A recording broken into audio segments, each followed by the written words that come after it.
Hi, this is Prasad, audiologist and speech language pathologist at Dr. Harika ENT Care Hospitals. ఈరోజు మనం hearing AIDS use చేసేవాళ్ళు డ్రైవింగ్లో ఉన్నప్పుడు, car driving చేసేటప్పుడు or anything ఏది drive చేస్తున్నా కూడా సో ఎలాంటి జాగ్రత్తలు తీసుకోవాలి అనేది చూద్దాం. ద ఫస్ట్ పాయింట్ వచ్చేసి ఏంటి అంటే always wear hearing aids while driving. So ఇది గుర్తుపెట్టుకోండి.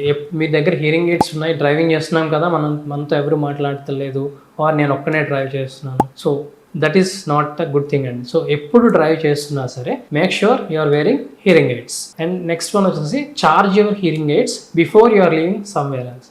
So before you are leaving out of town or before you living outside. So ఎప్పుడైతే మీరు ఇంటి నుంచి బయటకు వస్తారో మేక్ ష్యూర్ మీ ఛార్జ్ సఫిషియెంట్గా ఉందా లేదా అనేది చెక్ చేసుకోండి. Are if you are using battery hearing aids then మీరు ఎక్స్ట్రా బ్యాటరీస్ అనేవి క్యారీ చేస్తున్నారా లేదా అనేది కూడా చూసుకోవాలి. మీ కార్లో ఎప్పుడూ కూడా లైక్ వాల్యూమ్, రేడియో వాల్యూమ్ కావచ్చు లేదంటే సాంగ్స్ కావచ్చు ప్లే అవుతూ ఉంటాయి.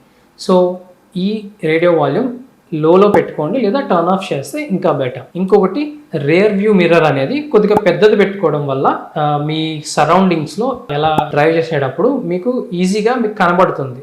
రేర్ వ్యూ నుంచి it will be very easy for your driving. So rear view mirror అనేది కొద్దిగా పెద్దగా ఉండటం వల్ల it will help you driving safe. And last one వచ్చేసి ఏంటి అంటే లైక్ ఎప్పుడు కూడా విండోస్ అనేవి క్లోజ్డ్ ఉండటం బెటర్. సో విండోస్ ఓపెన్ చేయడం వల్ల ఏంటి అంటే ఎక్స్టర్నల్ విండోస్ నుంచి ఎక్స్టర్నల్గా విండ్ అనేది చాలా హై స్పీడ్లో వస్తూ ఉంటుంది. అండ్ అది ఏంటంటే సరిగ్గా మీరు హియరింగ్ ఎయిడ్ పెట్టుకున్నా సరే అది సరిగ్గా వినకపడకుండా ఉంటుంది. సో డ్రైవింగ్ చేసేటప్పుడు ఎవరైనా మీతో మాట్లాడుతున్నా లేదంటే బయట నుంచి వేరే ఏదైనా సౌండ్ వస్తున్నా అది మీకు సరిగ్గా వినిపించదు ఈ విండోస్ ఎక్కువ ఓపెన్ చేయడం వల్ల. ఎందుకంటే లైక్ ఈ విండ్ ఫోర్స్ అనేది చాలా హైగా ఉండటం వల్ల it will muffled the real speech. Thank you.